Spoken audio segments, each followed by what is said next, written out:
lagi dalam podcast Mas Batu, podcast Puskesmas Bandar 1. Kali ini kita akan membahas suatu penyakit yang banyak menyebar di masyarakat, tetapi masyarakat masih kurang peduli atau kurang responsif. Dengan menghadirkan narasumber yang ahli di bidangnya, yaitu Bapak Haji Teguh Dirin SKM. Selamat pagi Bapak Teguh. Selamat pagi Mbak Gita. Gimana kabarnya Pak Teguh? Alhamdulillah sehat luar biasa. Alhamdulillah Pak Teguh kelihatan semakin hari semakin sehat dan rosong ya Pak. Amin, alhamdulillah Mbak Gita. Ya, kali ini kita bersama-sama dengan Bapak Teguh akan membahas tentang penyakit tuberkulosis. Nah, Pak Teguh, kami dan Sobat Sehat Mas Batu ingin tahu apa sih sebenarnya penyakit TBC itu? Apakah kalau batuk sehari 2 hari itu sudah bisa disebut TBC atau bagaimana? Iya, terima kasih Mbak Gita. Jadi Sobat Mas Batu, yang dimaksud dengan penyakit TBC adalah penyakit infeksi menular yang disebabkan karena kuman Mycobacterium tuberculosis atau biasa disebut dengan kuman TBC. Nah, penyakit ini bisa menyerang paru-paru, terus kelenjar, kulit, bahkan bisa menyerang organ tubuh lainnya. Makanya perlu segera ditemukan dan segera ditangani. Wah, seperti itu ya ternyata TBC itu. Lalu kita semua Sobat Mas Batu ingin tahu Pak Teguh terkait gejala atau tanda-tanda seseorang mengidap penyakit TBC itu bagaimana ya Pak Teguh? Ya Sobat Mas Batu, pertanyaan yang sangat bagus Mbak Gita. Jadi untuk TBC paru itu memiliki ciri khas dibandingkan dengan penyakit-penyakit lainnya.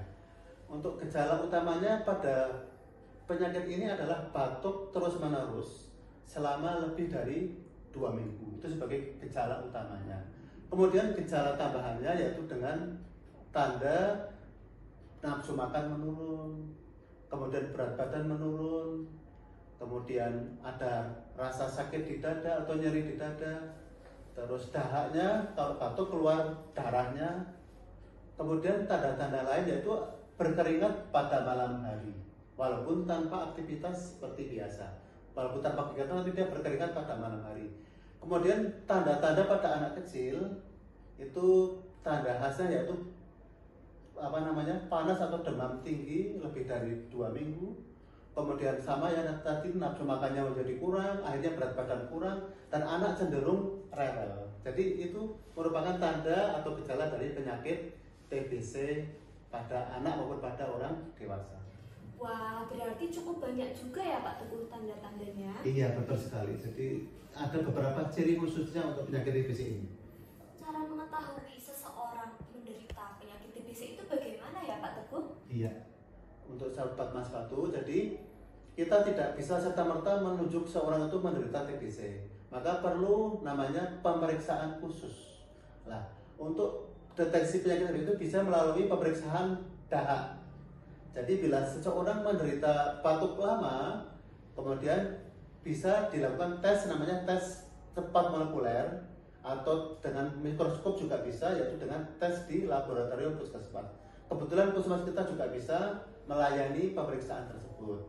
Kemudian selain dengan tes TCM kita juga bisa dengan melalui foto ronsen atau foto dada.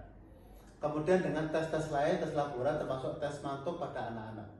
Oh, berarti di Puskesmas Bandar 1 sudah bisa melakukan pemeriksaan TBC ya Pak Teguh? Iya, jadi Sobat Mas 1 di Bandar 1 sudah siap dengan alat yang begitu canggih, yaitu alat tes cepat molekuler dan gratis. Jadi bila seseorang ingin periksa, Sobat Mas Batu ingin periksa deteksi dini TBC paru, bisa datang ke puskesmas kami dengan membawa fotokopi KTP dan gratis pemeriksaan. Wah, seru sekali ya Sobat Mas Batu. Sekarang Sobat Mas Batu bisa melakukan pemeriksaan TBC di Puskesmas Bandar 1 gratis, tidak dipungut biaya apapun. Iya. Lalu untuk cara pencegahannya sendiri bagaimana Pak Teguh? Apakah TBC ini bisa dicegah atau bagaimana? Ya, jadi pertanyaan yang sangat bagus untuk Sobat Mas Batu. Jadi untuk penyakit TBC ini bisa dicegah sebetulnya dengan banyak hal. Salah satu caranya itu bila Sobat Mas Batu memiliki bayi atau anak segera diberikan vaksin BCG. Di puskesmas kami juga bisa melayani vaksin BCG. Kemudian untuk pencegahan lainnya yaitu dengan cara apa? Dengan cara menjaga kebersihan tubuh, rajin cuci tangan, kemudian menutup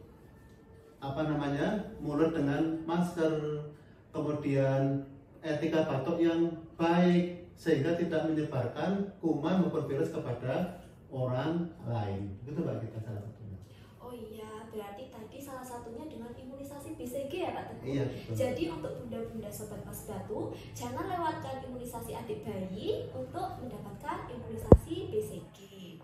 Lalu tadi untuk seseorang yang sedang batuk harus menerapkan etika batuk. Iya betul, etika batuk. Bagaimana itu Pak Teguh? Ya. Etika batuk. Jadi etika batuk itu sebetulnya mudah dijalankan oleh semua orang, Sobat Mas Batu.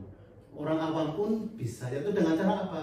Ketika kita batuk, mulut kita tutup dengan sapu tangan atau dengan tisu, atau kalau terpaksa kita tidak bawa sapu tangan maupun tisu, bisa dengan menggunakan lengan dalam tangan kiri kita, sehingga kita waktu bersin maupun waktu batuk itu percikan itu tidak menular atau tidak menyebar ke orang di sekitar kita. Itu adalah hal-hal kecil yang bisa kita lakukan untuk mencegah penularan penyakit TBC termasuk penyakit lainnya Mbak Gita. Wah, berarti untuk pencegahan TBC ini sebenarnya cukup sederhana ya Pak Teguh? Sangat sederhana dan sangat mudah dilakukan. Ya, dengan menerapkan etika batuk yang benar Sobat Mas Batu. Jangan lupa ketika Sobat Mas Batu batuk harus menerapkan etika batuk yang benar. Untuk cara pengobatannya Pak Teguh, bagaimana ini untuk penyakit TBC ini? Ya, jadi Sobat Mas Batu, kebetulan puskesmas kita merupakan puskesmas yang melayani pengobatan penderita TBC. Jadi pengobatan TBC itu tidak seperti penyakit lainnya, kita memerlukan waktu yang agak lama, yaitu antara 6 bulan sampai 8 bulan. Oleh karena itu, dengan pengobatan yang lama, kita perlu bantuan dan partisipasi dari anggota keluarga untuk mendampingi penderita dalam minum obat yang lama. Karena minum obat lama bisa lupa, bisa bosan, bisa macam-macam alasan lah, sehingga perlu partisipasi maupun dukungan dari keluarga maupun kontak serumah dari penderita TBC untuk keberhasilan pengobatan TBC sampai sembuh, sampai tuntas. Betul Mbak Gita. Iya, berarti memang perlu kerjasama ya Pak Teguh, Iya, betul. antara puskesmas dan keluarga iya, untuk keberhasilan dari pengobatan penyakit TBC ini. Wah, seru sekali pembahasan kita saat ini Pak Teguh. Iya, betul. Tidak terasa sudah sampai di penghujung acara podcast kita. Kami ucapkan terima kasih untuk Pak Teguh yang sudah meluangkan waktu untuk sharing bersama Sobat Mas Batu tentang penyakit tuberkulosis. Mudah-mudahan podcast kita kali ini bermanfaat ya Pak Teguh untuk mencegah dan dalam penularan penyakit tuberkulosis. Jadi begitulah pembahasan kita pada podcast kali ini ya Sobat Mas Batu. Penyakit tuberkulosis adalah penyakit yang dapat menular, tetapi teman-teman Mas Batu jangan khawatir. Penyakit tuberkulosis dapat dicegah dengan mendapatkan imunisasi BCG, menerapkan pola hidup bersih dan sehat, serta menerapkan etika batuk yang baik dan benar, serta dapat diobati. Teman-teman Mas Batu bisa datang ke Puskesmas Bandar 1 untuk memperoleh pengobatan dan gratis, tidak dipungut biaya apapun. Ya, terima kasih Sobat Mas Batu telah sampailah kita di penghujung podcast. Nantikan podcast Mas Batu berikutnya. Jangan lupa selalu menjaga kesehatan dan menerapkan etika batuk yang benar. Sampai jumpa di podcast selanjutnya. Salam sehat. Wassalamualaikum warahmatullahi wabarakatuh. Waalaikumsalam.